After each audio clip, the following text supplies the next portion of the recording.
Okay, good afternoon, everybody. Welcome to the National Civil War Museum. I think most of you know me. I'm Wayne Motz. I'm the Chief Executive Officer here at the museum, and we're honored to have you with us this Saturday afternoon. This is the second in our Lessons of History series for the National Civil War Museum. Every month, between January and December, we will be having a speaker come in and give various topics related to the Civil War. And our next speaker here today has been here several times in the National Civil War Museum. It's going to be really my pleasure to introduce him for another great talk. Every time he gives a talk, ladies and gentlemen, people are enthralled by it. All we have to do is mention his name and he's come to the museum, and you can see the folks that we're going to have here. Garry Adelman. Garry and I have been friends for, oh my gosh, how long? 25 years? 1990. 1990, 27 years, a long time. When we were both much younger, and I have gray hair, and Garry has hardly any at all, right? Garry, there are so many things I could tell you about him. First of all, last time I introduced him, I told the group the same thing I'm going to tell you. Everything that Garry does, he does well. Everything he touches is successful. He is a very goal-driven person. He is one of the top scholars in our field. When it comes to Civil War photography, there probably aren't three people in the world that know more about it than Garry Adelman that's here. Many subjects that he has interest in related to the American Civil War. He is the author, co-author, or editor, I guess is the way I could say it, of 20 Civil War books. He is the author of more than 40 articles related to the American Civil War. And he is the Director of History and Education at the Civil War Trust, the largest land preservation group in the United States, preserving battlefields. And that's what Garry's going to come and talk to us today about, the second or third Battle of Gettysburg. This is going to be about modern preservation of Gettysburg. For some of you in this room, you came this past year when Tim Smith came and talked to us about early preservation at Gettysburg. So this is sort of the post of that. And there's no better person to do that than Garry Adelman. He's recently heavily involved in a lot of the preservation at Gettysburg related to Robert E. Lee's headquarters, related to Barlows Knoll. He's going to mention some of these as we talk. But I just can't say enough great things about him, and it's my pleasure as the Chief Executive Officer to welcome him here to the museum. So help me welcome Garry in.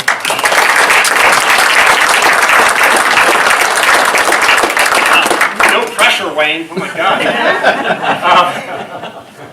I tend to wander, so I'm assuming you can hear me if I talk this way, in which case I will start wandering. You know, Wayne mentioned Civil War photography and studying the Civil War and stuff, and I do a lot of that stuff, but honestly, I spend a lot more time talking and working about this stuff, preservation of battlefields, more than anything else. So when Wayne asked me to do this, I've never given a talk like this before, so here's hoping you find it interesting. But, you know, this is, not always sexy work. It is not always exactly what I'd prefer to be doing that moment. I'd probably rather be looking at Civil War photos and studying the Civil War and whatnot. But it's important work, and it's fascinating work, and the stories of how battlefields are preserved are really make for great reading once they get written down. I'm saying that because I've been working on a book with my friend Bob Zeller for a while to write a history of the modern battlefield preservation movement. 500 pages, it'll be out this May, called The Second Civil War. Bam! So let's get started. So, I sort of think this is the goal, right? Or it might be some people's goal, right? This is what the Valley of Death and Little Round Top looked like about 3 or 4 days after the Battle of Gettysburg, right? And that's very well preserved today, right? In fact, everything you see here is preserved and under the protection of the National Park Service. But, of course, if you go there, you would know that these boulders here sit next to a big road called Sickles Avenue. I'm sorry, Jim Hessler, Sickles Avenue. You would see, a monument maybe to the 4th Maine over there. You'd see a castle up there on Little Round Top and all sorts of other monuments up there. You would see a bridge crossing Plum Run. So, I don't know what the actual goal of preservation is. At a place like Gettysburg, making it pristine is impossible. It's also not advisable. I don't know how you would get to these places without roads and walking trails and things like that. So, there's no absolutes in this business. You know, you're not going to turn the town of Gettysburg back to this again. The Sheets House is still there, to be sure. The Chambersburg Pike is there, looking a little bit different. The Adams County Courthouse and many of the various buildings in town are still there. Unfortunately, the 90-foot poplar tree is no longer there, having been struck by lightning a few times. But you can go to Culp's Hill, and zooming in on these photos, you can see all sorts of interesting things. You can in fact see that poplar tree, and you can see a militia encampment just a couple of weeks after the Battle of Gettysburg, and you can actually see the first 4 acres at Gettysburg preserved. When a guy named David McConaughey, you've heard of him, associated with Evergreen Cemetery, worked to preserve some of the land, and by the way, he called it east of Cemetery Hill, which is how I think the word East Cemetery Hill came about, or the name East Cemetery Hill came about. But from these 4 acres right here, that is the ones right at the woods next to the tour center, those 4 acres was the beginning of what is now the Gettysburg National Military Park. It's good to be able to see, at least even at a distance, what it looked like from far away. You could see what East Cemetery Hill looked like during the Gettysburg Address. There's the Evergreen Gatehouse, and you can see people watching the festivities in the address from atop the lunettes on East Cemetery Hill. This is right next to that first tract that was preserved that you can just see the edge of right over there.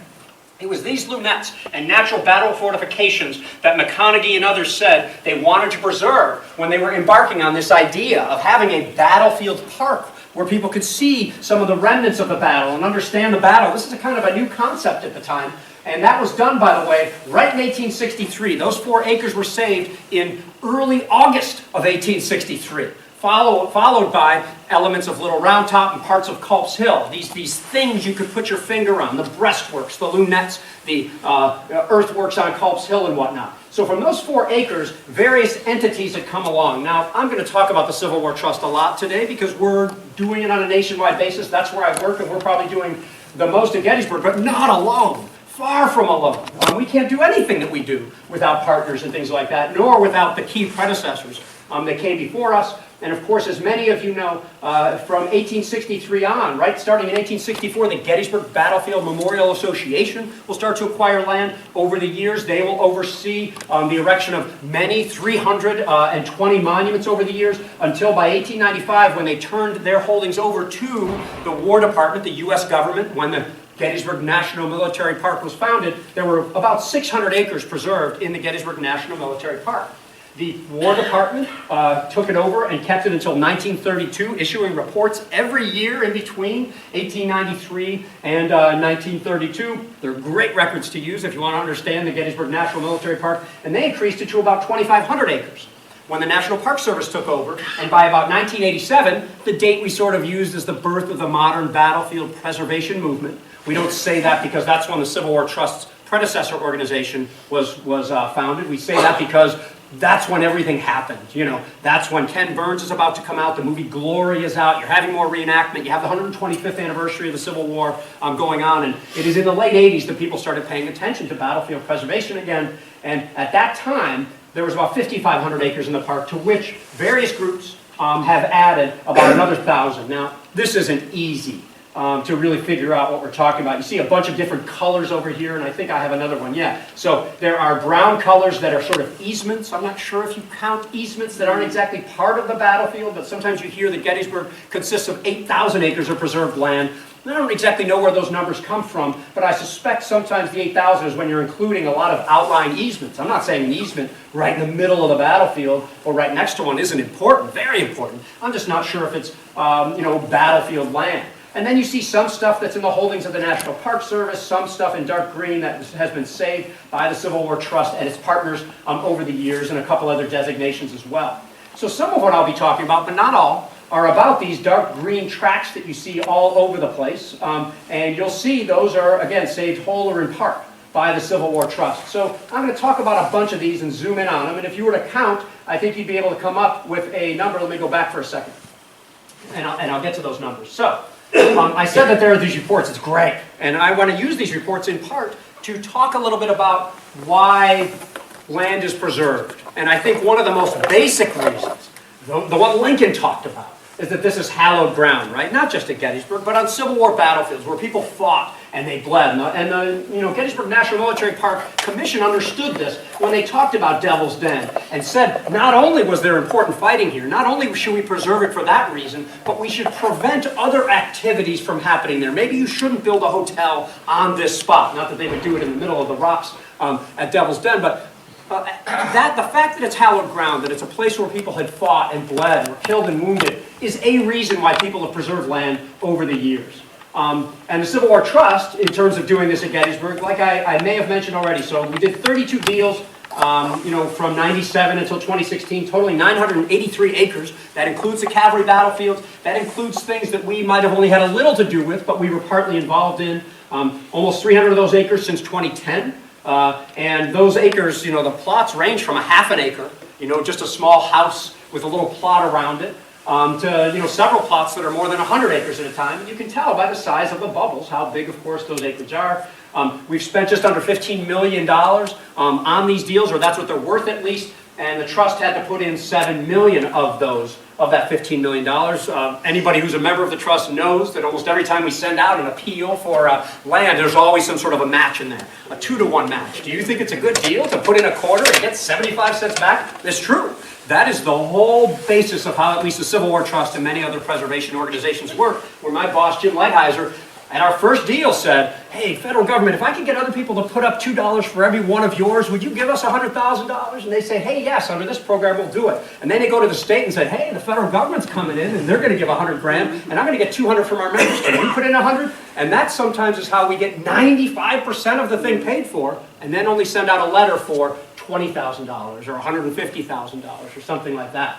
Now, if you think I'm stressing about money a little bit, hey, I thought we're talking about land preservation, it's because that is, if not 100% what it's about, it's 99% of what it's about. Anything in land preservation that doesn't involve money is probably just a good intention, and that has never saved an acre of land, okay? You have to buy the land or buy an interest in that land in order to actually preserve it. So what my job is at the trust, I run the education department, and I'm a staff historian, and it's a blast. I love working there. But I work for not a land preservation organization. I work for a fundraising organization because we shut the doors in 6 months if we stop raising money. So I wanted to make that clear, how important this is, and why any land preservation organization is successful is usually because of money, one way or another. Now, we happen to have a compelling topic. We save a different piece of land every 4 weeks. Ideally, and it's everywhere in the country. We're never trying to raise money on the same thing, or at least rarely. So when you talk about saving hallowed ground, there's a couple of plots that have been saved in recent years. I'm going to focus on a couple up in this area. So if you look at this one right along the old Harrisburg Road, this is Barlows Knoll right there, and this is Rock Creek, and just north of there, you would know that there's a house that was owned by a guy named Josiah Benner, and right here along Rock Creek, you can see Barlows Knoll, which the government protected, but even on this 1901 map, you can sort of see, okay, from the Memorial Association, the U.S. government was given a piece of land here from the Bender heirs of 6 acres, okay? By the way, that's not these 6 acres. It's a thin 6-acre strip through which this road went at that point. And many people don't know that when you actually drive along Howard Avenue here, everything on the right past the monuments is all, not part of the National Military Park, at least for now. So we bought the Josiah Benner farm, I think in 2011 or 2012. Great story. There's fighting here. The Confederate attack rolls over it.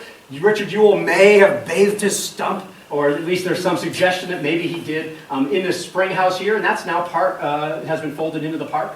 And of course, many of you know that that 44 acres I was talking about, thank you Jim Hessler for helping us to promote this, has been a recent fundraising effort for the Civil War Trust, and that is everything between the old Harrisburg and the Carlisle Pike and south of the government-owned land at Barlows Knoll, which is right there. People always thought that was preserved. It was in fact held by a very weak easement, sort of just restrictions on what the land could and couldn't be used for, but the fact is that legally, visitors could not walk and follow the Confederate attack here. They couldn't see where the Union made their stand. They couldn't see portions of where the Adams County Almshouse stood. And that one we've been successful raising money on, and we hope to close on in a few weeks. We're still a few dollars short, but I think we can claim victory. And here it is. This is looking from a drone. Again, I could take the Civil War Trust drone out there and fly it right next to Barlows Knoll, because this is not government property. So this was the land, incredibly. for the last 150 plus years never came under actual preservation into the government or into a preservation organization. And in trying to sell this, we had a video with Jim Hessler, and then with the drone, we were able to animate what's going on over here with Cemetery Hill in the distance. It's a good way to get people excited to support the effort, and it worked. You know, now, there are other things around town that are really tough to decide on, and any of you who have spent enough time in Gettysburg know about Camp Letterman. You know, that's not for my organization to really work on. We save battlefields, specifically the specific places, almost always, where people fought, bled, and died. So when it comes to headquarters and hospitals and prisons and cemeteries and all sorts of stuff like this, we unfortunately take a pass on most of this stuff. That is, unless there was also fighting at that place. Okay, so if there's a headquarters or a prison where there was fighting too, we're all in. If not, all we can do is advocate for it, which we have done for Camp Letterman a little bit, but most of you know the giant plaza occupies some of that ground, and there was a trailer park up there that was occupying others of it, and some people still disagree about the full extent of the camp. So that one is ongoing.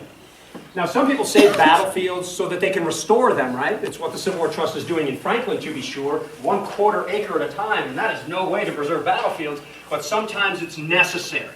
So when you look out here today, I think where you see this militia camp, the same militia encampment I pointed out earlier from Seminary Ridge, this is the Gettysburg Tour Center parking lot. This is sort of where the buses back up into their private bus parking area. And of course, you know there are various buildings and hotels and everything all around there. It's probably not feasible to hope that this will ever look like this again, okay? But it doesn't mean you should fully give up on it. In fact, in 2012, I noticed a for sale sign on one of the houses back here, right on East Cemetery Hill, on the backside behind the water towers. Sorry, and just to... Someone's messing with me. Is that you, Wayne? Let's see. Hold on. Okay. So again, this is the tour center. This is a photo taken in mid-July 1863.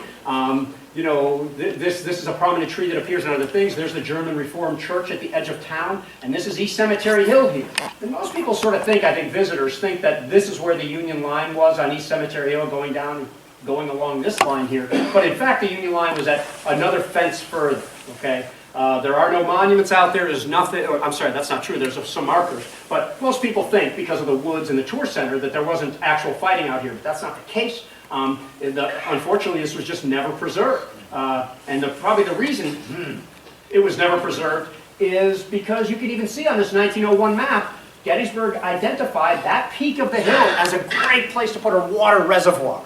Okay? And once you've got a water reservoir that works, that is meeting the public need, you're going to turn that water reservoir or something near it into a tower. You're going to turn that tower into a much bigger tower, and then you're going to put up an auxiliary tower just in case. So, you know, this is what it looked like at that fence I was talking about. This is the Union line right around 1900. You can see the Confederates, Harry Hayes's Louisianians would have come out straight from this area and come right at here against the outnumbered Yankees, who were at some point 6 feet apart here. And unfortunately, you know, this was not preserved. And if you look at the right flank of the 107th Ohio, there it is in 2013, by the way.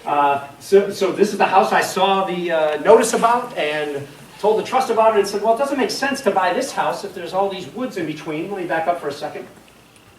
The house is there, but these woods are owned by the Gettysburg Municipal Authority at the time. So I said, well, if we could talk to Gettysburg and find out if they don't need these woods, and then we could buy the house, we could actually make a difference here.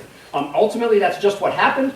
We talked to the Gettysburg Municipal Authority, and I said, well, will these towers ever move? They said, these are the best towers we have in the whole county. They're never going anywhere. I said, well, okay, well, what about these woods down here? And long story short, they were able to sell us these woods for $80,000 or $90,000, as long as they had an easement for some runoff there. We were able to buy this house for another $200,000 or $300,000. That's the house you just saw next to the markers. It's the house I stayed in during Gettysburg 150 for 7 days. It was great. And then, once I was done with it,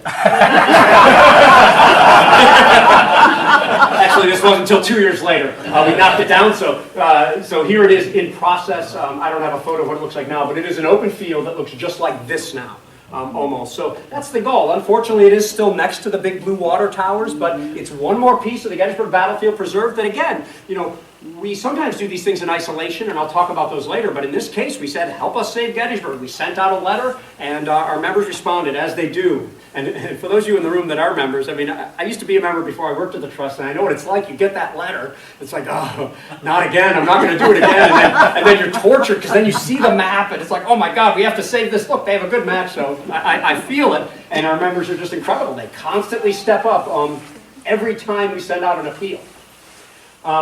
So we also do restoration efforts in other areas. So again, it was really important to restore, all sorts of parts of the battlefield. But man, this little strip here, this is the Emmitsburg Road. Here's where Seminary or Warfield Ridge crosses the Emmitsburg Road. And there were two houses right there, owned by a family named Reaver. And, they just really stood out because they were the only ones on the ridge. Now, back in 1901, there was all sorts of stuff preserved and whatnot, but a lot of the stuff along the Emmitsburg Road just wasn't, and that's because commercial entities had already taken over. Here's the Battlefield Motel across from U.S. Avenue. It looks pleasant enough and everything until you see the reality of it. I'm really sorry about this. So when you stand and talk about the defense of Carr's and Brewster's brigade on the, July 2nd along the Emmitsburg Road, you can say, oh, right behind the hotel and right past that house over there, just imagine the angry Confederates pouring out and overrunning the position, And this was like this all over the place. Here's the famous Stuckeys at the Peach Orchard. Anybody here ever see it? It was there in the late 80s still, I believe. I must have driven by it, but didn't notice it at the time. But luckily, the Peach Orchard Stuckeys is gone, and it's everywhere on the battlefield. Here's the Lee Mead Inn. Of course, there's this place called Fantasyland, where, in part, the National Park Service's visitor center and museum is right now. So all sorts of stuff all over the place. And let me just point out that, by the way, there were dozens of hotels on the battlefield that have been moved or destroyed and then moved to places outside the battlefield in the last 50 years. That might come important. It might come up a little later in my talk about destroying a hotel that people love. So I want to let you know this has been going on for decades. Of course, long before these hotels and commercial interests even came around, you had things like this. Tipton Park. Now this doesn't look like too much, but imagine another 12 buildings in these woods of the slaughter pen with a photographic studio and a restaurant and 2 bars and a dance floor and all sorts of structures supporting a commercial park first owned by a guy named Mumper and then by another photographic competitor named Tipton. And this guy is actually, his horse is watering out of a trough dug into the rock, which is still there, of course, and was probably for visitors, but mostly probably for wet plate photography that was going on in the photographic studio, whose shadow you can see in the lower right. I mean, if you're a real loser, you already knew that. And I know there's a few in the room here. So in this area I'm talking about, remember I was just talking about the Emmitsburg Road, where the Emmitsburg Road meets Warfield or Seminary Ridge, it's an area known as Pinch Gut. Now, it could be called pinch gut because of the way the road is sort of pinched by the woods going through it. It could be pinch guts because of the hungry Georgians who didn't have enough food and they were pinching their stomachs to try to make the hunger pangs go away. We don't know. This isn't the only pinch gut in the world either.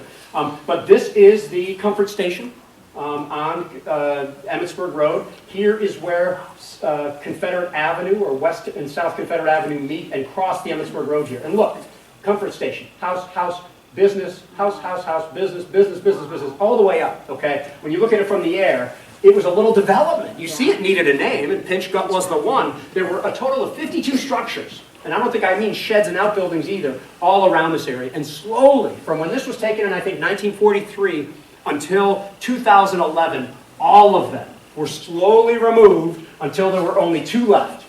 And you all probably remember this, about 6 years ago or so, there were just 2 houses along the Emmitsburg Road. This view is, of course, from Little Round Top, okay? View it another way, it was right in the Confederate attack, the initial Confederate attack of Hood's division toward the Round Tops here. View it another way, here's the Rose Farm looking out toward the Emmitsburg Road, and those houses were right about here. Okay, so no matter how you slice it, these things were right in the middle of the action. There were 2 left. The owners wanted to sell, and it's an important thing that the Civil War Trust works with willing sellers. We are no government entity. We have to work with people that actually want to sell their land. We can't pressure them or anything like that. We do like to get to meet them and know who they are and know what they find important, what they like to eat, so we can bring them a pie or something like that. But we don't have any big stick, and I'm not kidding about that. I mean, we know their kids' names and everything, not in a bad way, not in a creepy way. We know your family, but you know, that's one of the ways we just treat people well, and eventually we hope that they do what we consider the right thing. Not everybody thinks what we do is the right thing, and I get that, to be sure. So these are the two houses that were left. Again, we sent out an appeal. This was the month I started working for the trust, and we did all these videos and everything. And again, our members stepped up not only to save the houses, but to take them down. And here's a Google Earth view from right before they were taken down. Here's the two houses, and here it is today. And I don't know which one you prefer, but in terms of the main purpose of a national military park. Again, it's not founded. I love bird watching on the battlefield. I love, just hanging out on the trails. I like doing all sorts of things on the battlefield, but the purpose for this park is to interpret one event that happened for a few days long ago, okay? And preserving that view shed is really important, of course, and that's the view shed we're now used to. Just like the people back in the 50s were used to seeing 50 buildings around here. Of course, we remember this thing. You can admit it. Did you go up in it? Not too many. Wow, the view was stunning. I'll say that, but that didn't mean it should have been there. 384 feet, if I'm correct. And man, did guides use that, because you could see it from everywhere. Everyone knew where Cemetery Hill was, because you could always see what most guides call the Big Ugly Tower. And of course, you all know the rest of this story. You get the right person's ear in the government and a friendly administration, and and of course the money appropriated to buy it out. This thing came out, I think it was July 3rd, 2000, if I'm correct. I watched from Oak Hill because I had to get to, I was going to Shippensburg at the time. I had to go there, so I needed an easy way out, but it was really cool to watch. And that brings me to my title slide over here. So there was, along the Emmitsburg Road, along the Baltimore Pike, a few people launched some guesses as to where this was. There was the Krause junkyard right on the Baltimore Pike. This is right across from Powers Hill. Okay, and I mean, you're talking about a crap load of cars. And by the way, Weidrich had a section of cannons up here on this hill. I think an unnamed hill as far as I'm concerned, so fair game. Go ahead and try to name it. It's tough to get those things to stick, I'll tell you that. But eventually, luckily, the junkyard would go away. But of course, many of us know what happened next is they built Mulligan McDuffers golf course on. Okay, great golf course, 2 courses actually. I mean, show me another one that you can go 36 or 38 holes. Really cool stuff. And of course, the good Restads who also own the Shriver House in Gettysburg, were very interested in selling. They wanted to sell to us. They approached us. And of course, some of you got something in the mail about this. They're going to operate one more season, and I think we're supposed to only remove, some of the buildings. And I think maybe the Park Service, if we can transfer it to them, will remove the actual mini Devil's Den that you get to go in and play mini golf at and whatnot. So, this has been in this case, I don't know what what everybody would consider it. You do have a section of guns up there. You do have 30,000 Union soldiers marching up this pike. You do have 12th Corps headquarters right in this field for a time. You do have a regiment right here in this field. But as far as what else happened here, minimal stuff other than the cannons right there. But this is now the entrance to the Gettysburg National Military Park for most people. And when you really look around, it's starting to really take on a character like it should look when you're first entering the park. So that brings me to my next thing. A lot of times, Civil War Trust and our predecessors, especially the Gettysburg Battlefield Memorial Association and the park, were really concerned with providing access to people, which is a constant issue on battlefields. It's a lot of weighing back and forth on how hard do you have to work and how much do you have to destroy the battlefield, to tell the truth, in order to provide access. Versus what people can see, and versus just letting commercial development do what it's going to do, because that's an important thing too. So the park and the commission before it could actually condemn buildings, and they regularly wrote things like this. We are going to suggest, and we have started condemnation proceedings on X or Y, so that this road can go through this particular grove, or so that this road can have monuments on it instead of buildings right on it. And they used it a real lot, and they recommended the condemnation of many more tracts than they ever actually did, because the U.S. government had a limit for how much of that they would be able to do. So you see the reports full of things like this. Now, in the same area, here's an incredible drawing right after the battle by a guy named Edwin Forbes. Forbes and Alfred Woad are two of the well-known sketch artists who were on the Gettysburg Battlefield, even before the photographers, it would appear. So on July 4th or so, Forbes got this incredible view of the Baltimore Pike. You can see some, troops on the road. You can see Powers Hill right here. You see the Baltimore Pike climbing up towards Cemetery Hill in the distance and Culp's Hill off to the right. The Mulligan McDuffers would later be built right over here. And Powers Hill, you can see, is a largely bald hill with some trees just on the sort of left or west side of it at the time. Many of you remember when that wasn't the case. In fact, you could go up there, and this is what you would see. If you did take the park trails up there, you would see a bunch of monuments to mostly Union artillery batteries, and they would be buried right there in the woods. You couldn't see from it, and you couldn't see to them from the places that they were shooting at. Not very meaningful, but it didn't make sense for the Park Service to clear the top of that hill. Why? They owned this, okay? They didn't own this or that. Okay, so when in 2011 the trust saw this up for sale, a man named Sheeler, not George Sheeler, but somebody related to him, I believe, some of you remember him, on the Baltimore Pike, we jumped at the chance, and so did our members, because right away we realized, hey, if we get this, the Park Service could clear these trees and these trees if they wanted to, and restore Powers Hill, and you could actually see from Powers Hill, by the way, I call it kind of Gettysburg's fourth hill. You've heard of Little Round Top, you've heard of Cemetery Hill and Culp's Hill. Well, Powers Hill kind of sits in the back of them, but it's an important artillery position over there, and it fired over toward Spangler Spring in the distance. And now that we have done this, the park did in fact clear all these areas, and you can see back and forth between the two. That's the purpose of battlefield preservation. At least one of the purposes is to be able to see what they saw. Or in their report says, we unlimbered our cannons on a rocky hill and had a clear view toward the enemy, in the next distant woods. It's important to not only be able to see it, but where the next distant woods are. Okay, so this was just a great project. Now, what we were able to do is, the Park Service commenced some of their tree removal, and now most of the top of the hill is barren. And then before too long, and this happens a lot, by the way, if we do a deal with one neighbor, another neighbor hears about us, like, hey, these guys aren't the devil. They treated me nice. They brought me a pie. Maybe we should sell to those guys too. So a family named Dubs,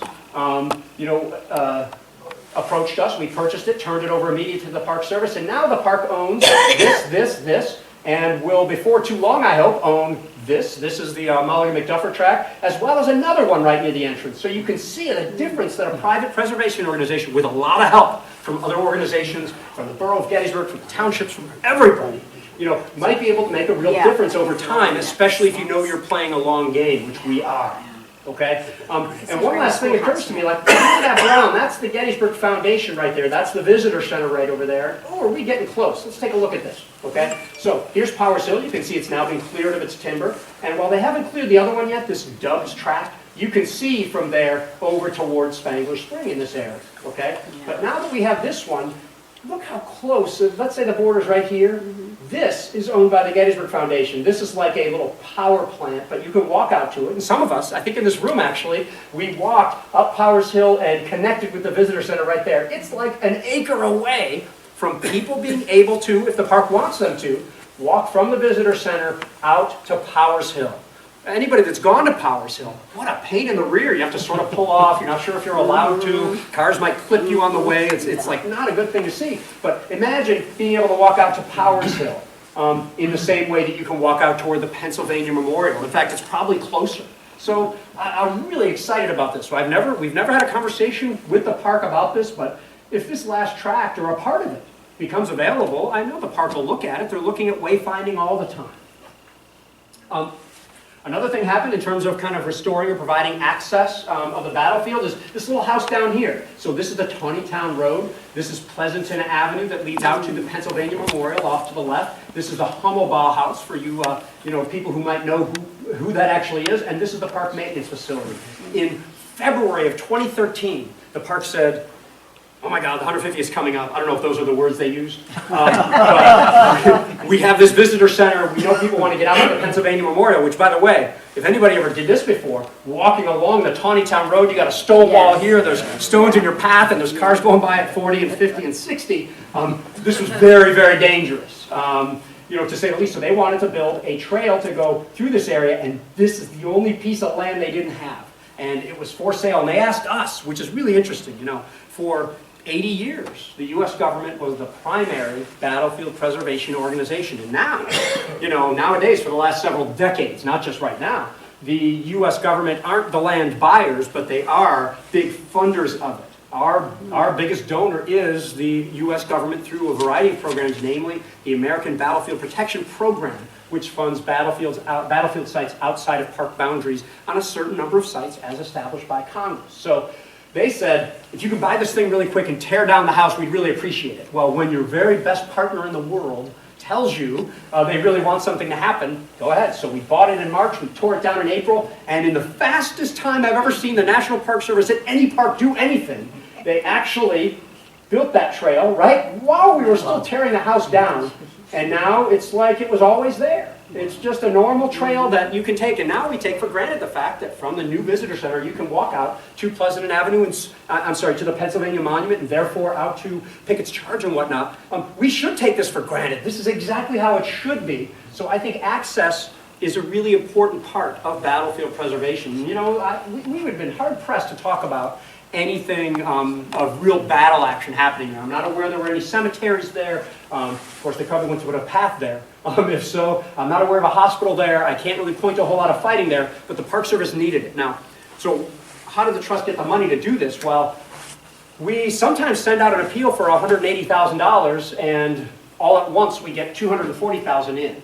Okay, that $60,000 goes to things like this when the time comes up. You can put it toward other preservation projects for which you might never get a mailing. In fact, last year we saved 42 different parcels, and you probably only got mailings on about 17 or 18 of those, because a lot of these, sometimes these parcels are free, by the way. Government takes half, a foundation takes the other half, and we don't need to raise any money on it, and you know, don't need to bug you with another letter. Uh-oh, that's not good. Give me a second. I'll do it manually if I have to. I just broke your pointer, Dean. Give me a second. There we go. I'm good. Thanks. So another reason, of course, is to protect. And protecting can mean a lot of different things, okay? Here, they were talking about, well, look, we got 10 different parcels or so, and it was 195 acres, and by the way, it was only $11,000. Oh! Would have been much easier to buy a lot of this stuff back then. But there's also more that we want to acquire at the time. And some of these, you know, would seriously mar or disfigure the park if their contemplated use was not in line with what we wanted to do. So maybe we want to acquire land for that reason, not just because of the battle fighting, but maybe we want to get it because what might happen there or what the owners are proposing to do there. Okay? And we run into a whole lot of this. The most famous in recent years, of course, is what people know as the Great Terrain Robbery or the Railroad Cut debacle, depending on how you want to do it. In January 1991, I think, or maybe it was December, but William Fresnito was working on his early photography at Gettysburg. He had a great then and now setup of two photos that showed the Oak Ridge Railroad Cut, not the McPherson's Ridge Railroad Cut, where the Wisconsin men fought against the Mississippians, Wisconsin and New York, sorry. But the other lesser known, but arguably equally or more important railroad cut over here. And he noticed a bulldozer parked atop the ridge here. I say atop the ridge here because this is where the ridge was. And despite, preservation groups and everybody raising alarms and whatnot, many of us remember this. Bulldozers came out and removed a giant section of Seminary Ridge. And I mean, like, this is ground level now. This was all looked like this. There was a battery up here, which, marker you might see down here now. It was really a giant land grab at the time. It was complex, and I don't have the time to get into it, but long story short, Gettysburg College over here didn't want these railroad tracks running through a certain part of their campus, so they sort of made a land swap where the Park Service said, well, we'll give you these 7 acres here if you don't build on your other 44 acres up that away, and that's out toward, more first days fighting along Howard Avenue. But the government never said, or the college never said that they were going to rip the ridge away and the damage was done before it could get stopped. It went to Congress, it went to state Supreme Court, everything like that. And eventually, the park and the college clearly did wrong, but here it was. It was already done and it was never mitigated, mostly because the congressman who was really pushing it didn't win re-election later and then later died soon after, and nobody really pushed it. And now we have this, abandoned train yard down here right next to this hotel. Ooh, isn't that ugly? Lee's headquarters hotel. We'll talk about that later. So this was a real lesson learned, like, you know, even when you put land into the care of a preservation organization, the Civil War Trust, Virginia, you know, Department of Historic Resources, the National Park Service, you know, the public have to be watchdogs of this stuff. And of course, that brings you to other types of fights, such as the Gettysburg Casino, which many of you recall came around in 2005, 2006, up this way at York Road in 15, and then came around about 5 years later down right just south of the park over at the Eisenhower Inn, and is now back again, many of you know, for a new proposed site further down the Emmitsburg Road. Of course, you know, these casinos weren't on the battlefield. The only casino I know to have been on the battlefield, interestingly enough, was on the backside of Little Round Top in the early 1900s as part of one of those amusement parks I was talking about earlier, this one called Round Top Park. So, you know, the Civil War Trust didn't start fighting the casino right away. Rather, it was grown organically, where some local people met at the Ragged Edge Coffee House in 2005, and Susan Paddock and her husband actually really started this group called No Casino Gettysburg. Okay, and you might remember it. Not everybody agreed with it. Some people would love to see a casino at Gettysburg, and some people love casinos but don't want to see them at Gettysburg. So these were long and protracted fights. Of course, the fight being, you know, not on the battlefield and not so close to it, because a lot of things come with a casino. This is why No Casino Gettysburg and the Civil War Trust and so many other organizations have fought against this stuff over the years, because at least we think, and not everybody agrees with us, you know, that with a casino comes a lot of other things, and also a lot of promises that demonstrably at places like Vicksburg don't actually help the local economy despite all the promises. So we fight against this stuff tooth and nail. This latest prospect, it's miles further from the battlefield. It's on the other side of 15. We don't know enough yet to know whether or not we're going to fight against this or not. You know, I'd be very surprised if we blessed you know, the thing, but I don't know that. You know, we're all for business. We work with commercial developers all the time. It's just, this is really tough stuff, and this can tear apart communities. In fact, you know, I used to serve on the board of the Gettysburg Battlefield Preservation Association, the oldest battlefield preservation group in the country. Many of my really good friends were on that board. The board had really changed, which is one of the reasons a lot of us got off, and they ended up, supporting the second casino, and that put up odds with Civil War Trust, and we, used to get along pretty well and do some deals together. Now we really don't anymore. I hope we get along again sometime in the future, but these things are very contentious. But I really just want to point out that there are fights that have nothing to do with specifically battlefield land, but rather fights you have to fight for a lot of other reasons. Then there are other kinds of tracts here, and I've kind of alluded to these already. So here you're looking at the Baltimore Pike and the Taneytown Road here. And quietly, in many cases, over the years, the Civil War Trust has been buying these as they come up, okay? And there's reasons for them, and you see how much they cost, and in some cases they're fully covered by grant monies or monies that we already have, and in other cases we've sent you letters on them. That was the case for this one, and I'm not sure, and I think it was the case for this one. Now, I want to point out a couple of different things here. So, this one, I'll talk about in a second. And these two also, you see that this is Spangler Spring over here. This is the avenue we call Garry Avenue. And these two, owned by somebody named Beavenhour and somebody named Wynn, are just houses right across from the National Park Service Visitor Center. And this is no house, but 10 acres right behind the New Jersey Brigade Memorial. This is Hancock Avenue over here. So this acreage is key, and there are some people that wanted to do some commercial development over here. And we knew by buying this, we would disrupt any real possibility of doing anything real commercial in this area. As for this one up here, this is right across from the Pike Restaurant. Oh, I think I skipped it again. Yeah, right across from the Pike Restaurant was a house called the Peffer House, which is somehow P-F-E-F-F-E-R. Those of you from this area, that's not surprising at all. I don't know why you don't pronounce that it's the Peffer House. And, really strong support for the fact that George Gordon Meade used this house as his headquarters after he abandoned the Leicester House. So for a good day or two after Pickett's charge, he's probably in this house here, photographed just 4 days afterward by a guy named Frederick Gutekunst from Philadelphia. Okay, so the Pike Restaurant is right across the street. Come on.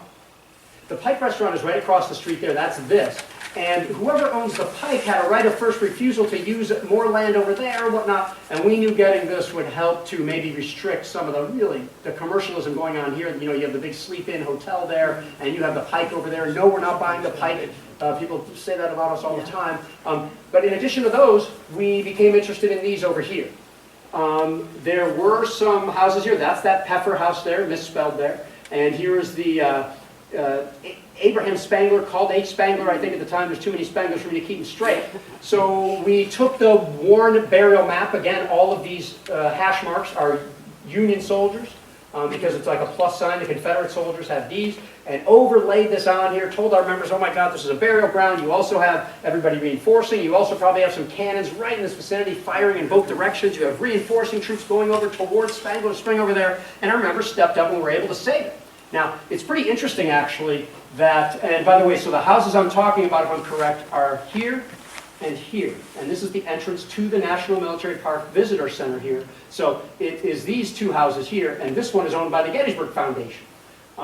So we were able to come in and remove these. This one has a swimming pool and a garage and all sorts of other things like that. So now you can see those are gone. And this is a monument to the 10th Maine, by the way, infantry in position over on the Baltimore Pike here. So it's a really good thing. What I would say here, though, is I'll zoom out from here and say that right from that house here, we own all the way back to these edge of woods here. And this opening here is the Spangler Spring meadow, okay? And should the Park Service ever want to, they can take people right from the National Military Park Visitor Center, right across the street, keep going, and some of you in this room, I think, did this with us after we acquired the land, and walk straight back to Culp's Hill that way. Oh my God, walking access out to Culp's Hill through this stuff. So I think this plays into access. Some things we buy for numerous reasons, sometimes for fighting, sometimes for access, sometimes to protect some sort of view or to protect commercial development. And sometimes you get multiple of those things at once. We did the same thing on Wolf Hill, where a lot of it is under easement, a lot of it is owned by Dean Schultz or people that he knows, for those of you who know him. And we got two tracts up on Wolf Hill, one of which the park now owns. Wolf Hill is a larger cousin of Culp's Hill across Rock Creek, but there is fighting over there, as you see on this old Batchelder map over there. We also look, I'm sorry, this is up on Wolf Hill too. I'm sure some of you have stood at this sign at a place called Lost Avenue. Really cool stuff. Not one in 100,000 visitors probably goes to this thing every year because you have to cross Rock Creek or trespass in order to get there. One of the two. I think you actually have to do both in order to get there if you're going to cross Rock Creek. But you can get permission from the owner to go out there. Really cool stuff. So this is on the far right Union flank. We also look on the far left Union flank, and hardly anybody ever goes out this road, called, I believe, Howe Avenue. This is Big Round Top, Little Round Top's over there. And this is after Little Round Top, the Confederates were repulsed there. The Union took Big Round Top and then extended their line all the way down through the valley and out to the far left flank of the Union Army, where I'm told they should have had a sign that said left flank of the Army of the Potomac. But what you come to realize is that there were 30 left flanks of the Army of the Potomac during the Battle of Gettysburg. On the second day alone, within 2 hours, you have 10 different ones. Is it out in Likened Field? Is it at Devil's Den? Is it at Little Round Top? Is it on Big Round Top? Is it at the Taneytown Road? Is it here? But we found that these 30 acres were never preserved. And in this case, we had actually the woman who founded Burt's Bees, who is now really into land preservation, wants to buy what are called park inholdings, things in the boundary that the Park Service didn't own yet.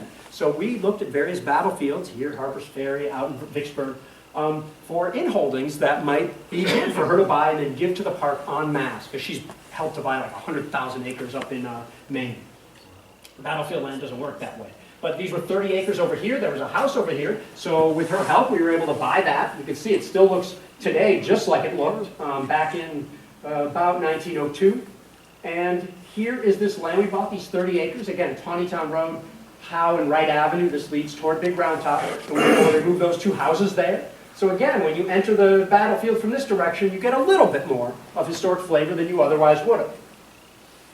We're also active on the cavalry battlefields, and luckily, people have been. It would be easy to forget these important actions on East Cavalry Field, South Cavalry Field, and even Super West Cavalry Field, if you want to call it, in Fairfield. So you can see the Trust has had some light involvement in the dark green things over here. So, important work to be done out here, and I just want to zoom through some of these. Here's what we saved out in Fairfield. It's actually some pretty big acreage, and should anybody ever want to do it, and once in a blue moon, a tour goes out there. And actually looks at the cavalry battlefield, but this is bloody stuff. I mean, I think there were like 2 killed and 1 wounded, which Tim Smith would say is like a bloody cavalry engagement. You didn't get that. There were actually, this is probably the most bloodied unit or among them, fought out in Fairfield. The 6th U.S. suffered significant casualties, right while Pickett's charge is going on out here, while there's also fighting on East Cavalry Field and South Cavalry Field. And speaking of that, you know, there are a couple of tracks the trust has bought somewhat quietly recently. So again, here is Pinch Gut. This is Confederate Avenue, and there's the Emmitsburg Road. That same woman, Roxanne Quimby, was involved in helping us buy this park in Holden. Really beautiful site, and we've recently purchased this one as well. Again, and there is some cavalry actions over here, but again, putting it in the middle of all these other things will help to prevent commercial development right near South Confederate Avenue, right at the right flank of the Confederate Army.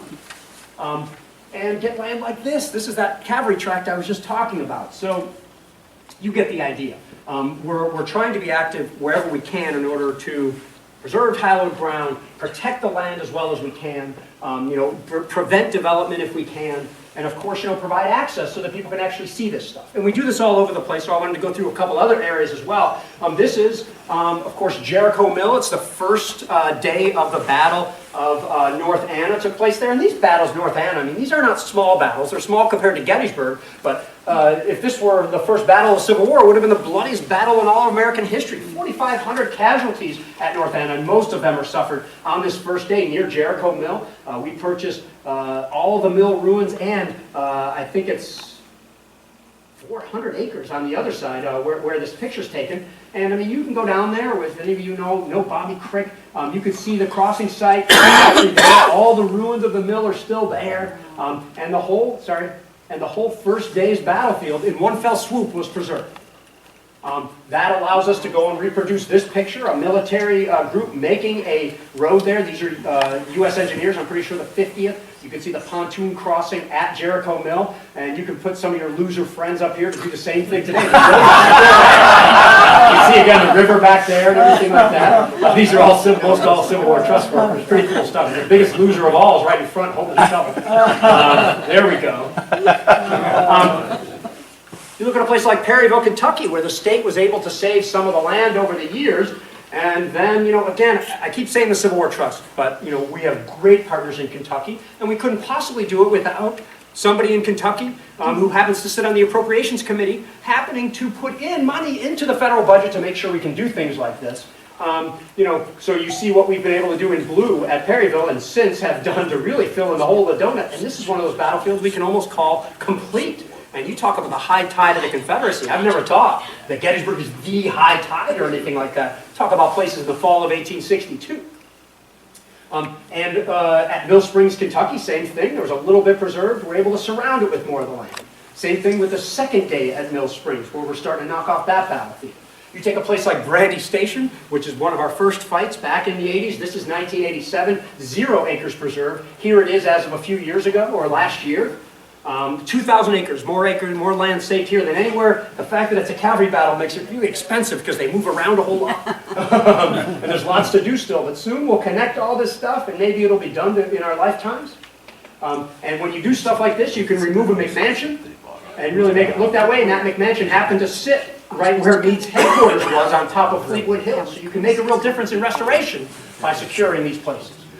Some of you might remember, I don't know if anybody would dispute that saving everything between the Dunker Church, the East Woods, the cornfield, and the Moomaw Farm is important, but oh my God, this is one of our biggest things of all just a couple of years ago. And as a result of this, we were able to take down the non-historic barn that's here. Again, we took our drone there because, you know, if it's not owned by the government, you're allowed to fly your drone there and illustrate the stuff and then take down this barn.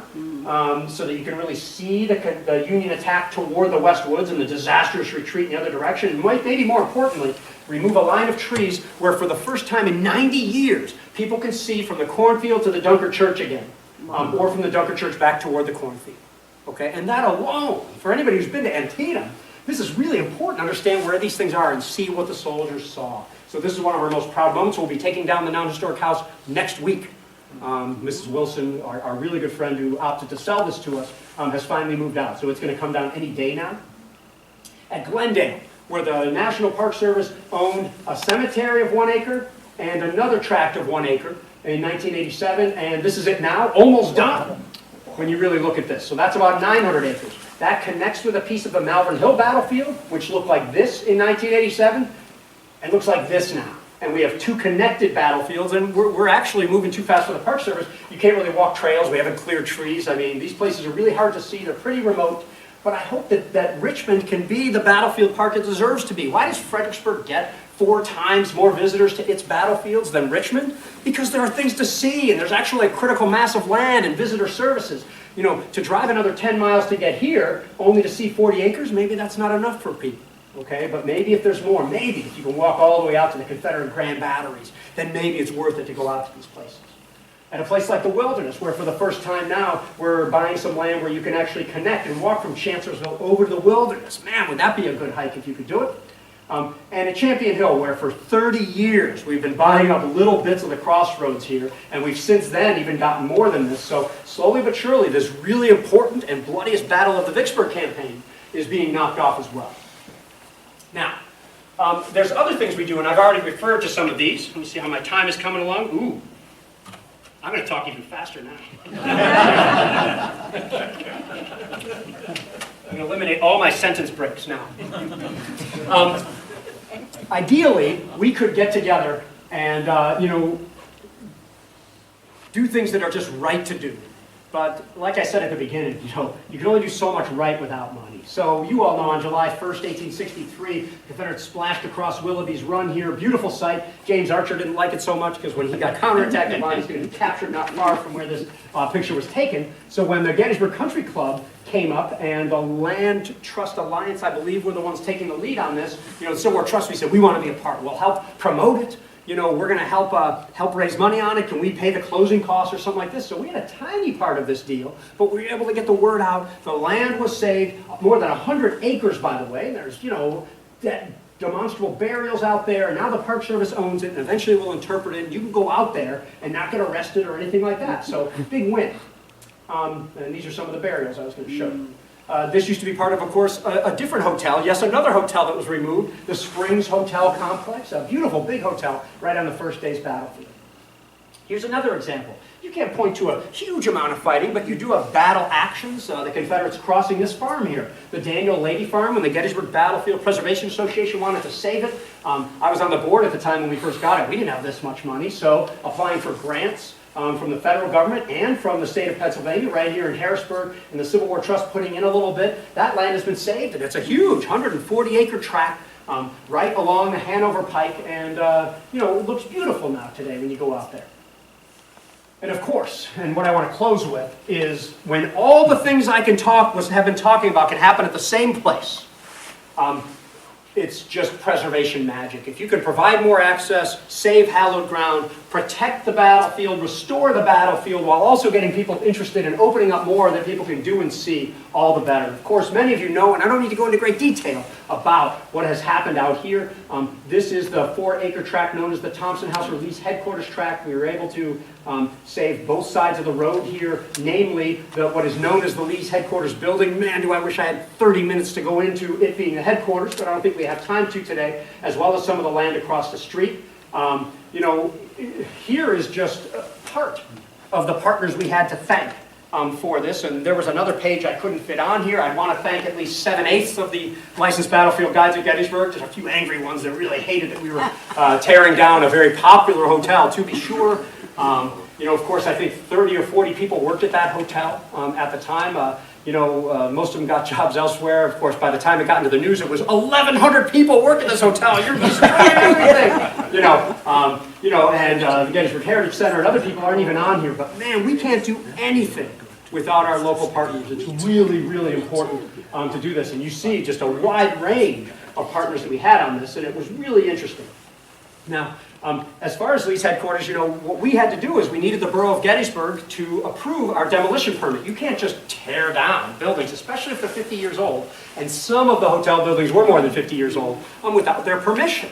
So we had to go through what is the most protracted demolition process we ever did. We talked about all sorts of different things. Yes, it was the headquarters. Oh, it'll be better off. And they would counter, no, it's part of Gettysburg's important tourism. These hotels were unique. And by the way, people love this hotel. We don't want you to tear it down. We went back and forth to the point where I eventually had to make about 20 of these saying, look, the hotel is not special at all. There's hotels all around the country that look just like this one. That didn't really matter. In the end, what the Borough of Gettysburg wanted, and this is all public record, is like, we want you to support other projects we're doing in the borough, and eventually that's just what we did. We, provided some funds to be able to help them, and then suddenly the tourism industry and a lot of the things didn't matter so much anymore. We get along really well with the borough. We want to get along with the borough. And once we got on board helping with these projects, we got our demolition permit, and our stated goal was to take the restaurant, which went under several names over the years, but was very popular, unfortunately, ABC Brewery. But I don't know if anybody would say that this was better than the new one is on Spangler Avenue. It's a great place to go. And of course, all these down, take out this parking lot, make it look like this as much as we can. And this will only take 1 minute and 10 seconds, and I'll play it while I'm going to talk about this, because man, was I obsessed with the possibility of recording this demolition. So here you go. So scarily, this stuff actually falls under me. Although I'm the historian, I'm responsible for all of the demolition work that goes on. All the lands that we own falls under my area of responsibility. So after a lengthy asbestos process, and I mean lengthy and $160,000 worth, by the way, anybody who loved that hotel was killing themselves. It was the most dangerous kind, the friable, airborne kind, by the way, which is one of the reasons the owners approached us to sell it. They wanted to sell it to us. We eventually were able to take all that down, carefully remove it. We left this for a while because we thought that the borough wanted us to keep it, but eventually that wasn't the case, so we took that down. That is the remnant of the Dustman barn foundation here. Once we had that down, we were able to restore the house itself, removing the dormers, and eventually we were going to fix the land up, put fences up, and you'll see all these things happening here, and then lay an interpretive trail and see signs go in there. And this was great. I had to tend to this little time-lapse camera. It was like my little child for 10 months while I went in there and changed the batteries and uploaded the data while all this was happening. And finally, on October 28th, 2016, we were able to rededicate this site, with signs and fences and everything like that. So if you haven't been out there, I hope you'll go out and give us any feedback you have, or give me any feedback that you might have about it, other than saying that it's not the headquarters. So you'll see what it's like in a second. So it's even better than that now, but you can see some of the signs in that area. Excuse me for a second there. Close that up. Go back to my other thing. Shift F5. Yes. And of course, that's our interpretive trail here. We're going to put in 3 more signs because now, we found through ground penetrating radar that there was a foundation to a house hardly anyone knows about, owned by Dustman, who lived here, but rented to a guy named Riggs. That's where John Burns recuperated after he was wounded. Pretty cool stuff on the cellar door there. We're going to put in something about the 3 Confederate prisoners shot, which was recorded from here, as well as something about this Dustman Barn Foundation, which is the #1 question we now get. Even though I said it briefly on one of the signs, we need a dedicated sign to it. And there was just some of the demolition there. I wanted to tell you my obsession personally. Restoring the house itself, getting the dormers off, making it look this way, cost about $150,000. I said, you guys can have the contract, but damn it, you are going to build us a free doghouse, just like Mrs. Thompson had. So they did it, and then they made it, and it was like beautiful. Until a friend of mine and I, the day before the dedication, or a week before the dedication, beat the thing up with saws and put some nasty stuff on it, because this was a real slipshod 2-bit backbeat constructed doghouse at the time. But man, this has been really popular, and I'm glad nobody's stolen it yet. I'm sorry, what I meant to say is it's bolted down, don't bother. Deep, 200 feet of cement.